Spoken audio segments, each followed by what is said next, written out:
Hello दोस्तों, आज मैं आपको सुनाने जा रहा हूँ 12 राजकुमारियों की कहानी। एक समय की बात है, किसी देश में एक राजा राज किया करता था। उसकी 12 राजकुमारियाँ थी, जिनसे वह अपनी जान से भी ज़्यादा प्यार करता था। यही वजह थी कि राजा को सभी राजकुमारियों की सुरक्षा की बहुत चिंता रहती थी। राजकुमारियों के प्रति प्यार और चिंता के कारण राजा ने सभी राजकुमारियों के सोने का इंतजाम एक ही कक्ष में कर रखा था। राजा के सोने के बाद सभी राजकुमारियों के कक्ष के बाहर ताला लगा दिया जाता था।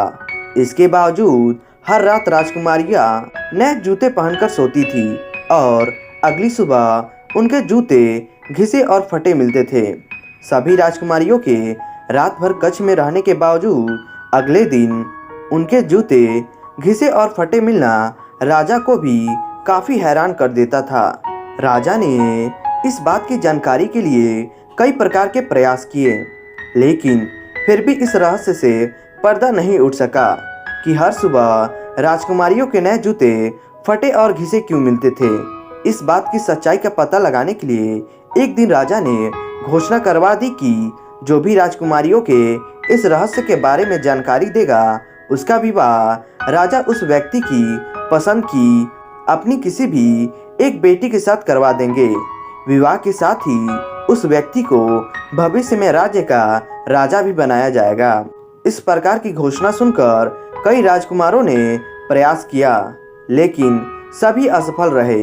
एक दिन उस राज्य से एक बहुत छोटे देश का राजकुमार गुजर रहा था, जो किसी राजा के हाथों अपना राज्य गंवा चुका था।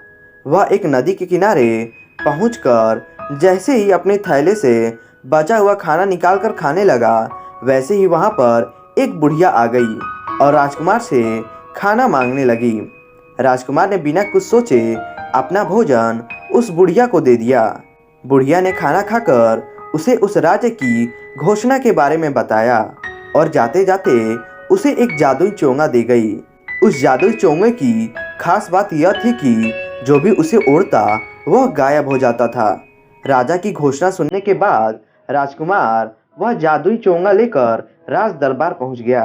उसने राजा से घोषणा को पूरा करने की आज्ञा मांगी। राजा ने यह कहते हुए आज्ञा दे दी कि इसके पहले जिसने भी प्रयास किया वह असफल रहा और उसे मृत्यु दंड दिया जा चुका है।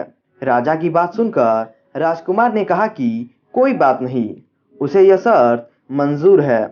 फिर राजा ने उसे राजकुमारियों के बगल वाला कक्ष सोने के लिए दे दिया और उसके खाने पीने का बढ़िया इंतजाम किया गया। जब रात हो चली तो सोने के वक्त सबसे बड़ी राजकुमारी एक जूस से भरा गिलास लेकर आई। राजकुमार ने जूस ले लिया और राजकुमारी वहां से चली गई। राजकुमार ने जूस नहीं पिया और खिड़की से फेंक दिया। कुछ देर बाद सोने का नाटक करने लगा। जब राजकुमारियों को लगा कि राजकुमार सो चुका है, तो सभी राजकुमारियां कहीं जाने की तैयारी करने लगी। इस बात का आभास होते ही राजकुमार ने चोंगा ओढ़ लिया और सभी राजकुमारियों पर गायब होकर नजर रखने लगा। राजकुमारियों के कमरे में जाकर राजकुमार ने देखा कि सभी राजकुमारियां सज धज कर कमरे के बीच में गोला बनाकर खड़ी हो गईं और गुनगुनाने लगी। तभी कमरे के बीचों बीच अचानक एक गड्ढा नजर आने लगा, जिसमें से सभी राजकुमारियां एक जादुई स्थान पर चली गईं। राजकुमारियों के पीछे पीछे राजकुमार भी चला गया। वहां पर 12 राजकुमार उनका इंतजार कर रहे थे। सभी राजकुमारियां उन राजकुमारों के साथ जंगल की ओर जाने लगती हैं। रास्ते में चांदी के पेड़, सोने के पेड़ और अन्य जवाहरात के पेड़ मिलते हैं। राजकुमार हर पेड़ से एक एक पत्ती तोड़कर अपने पास रखने लगता है। जंगल में कुछ दूर जाने के बाद एक महल दिखाई दिया। महल में जाने के बाद वहां अपने आप ही एक मधुर संगीत बजने लगा।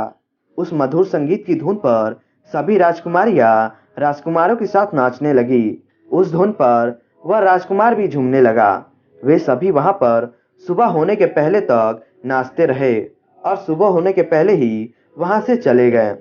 सभी राजकुमार राजकुमारियों को छोड़ने के लिए जंगल के बाहर तक आए और राजकुमारियां वहां से अपने कमरे में आ गईं। राजकुमारियों के साथ ही चोंगा पहने हुआ राजकुमार भी वहां आ गया और चुपके से अपने कमरे में चला गया। सुबह होते ही राजकुमार को राजा ने दरबार में बुलाया और रहस्य के बारे में पूछा।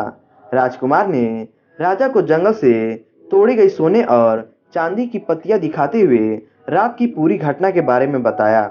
जब राजा ने राजकुमारियों से इस बारे में पूछा तो सभी राजकुमारियों ने हामी भरते हुए सिर हिलाया।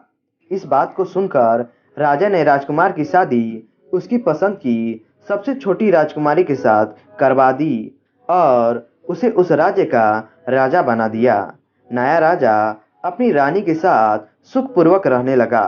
कुछ दिनों के बाद वह राजकुमारियों के साथ उस रहस्यमयी महल की ओर गया और अन्य राजकुमारियों की शादी उन राजकुमारों के साथ करवा दी जिनके साथ वे सभी रात में नाचने जाती थी। इसके बाद सभी खुशी खुशी रहने लगे। तो दोस्तों, इस कहानी से हमें यह सीख मिलती है कि हमें हमेशा मुश्किल समय में हिम्मत से काम लेना चाहिए और अपनी बुद्धि का इस्तेमाल करते हुए हर समस्या का हल निकालना चाहिए। तो दोस्तों, आशा करते हैं ये कहानी आपको पसंद आई होगी, तो आप इसे लाइक करें और हमारे चैनल को सब्सक्राइब करें। धन्यवाद।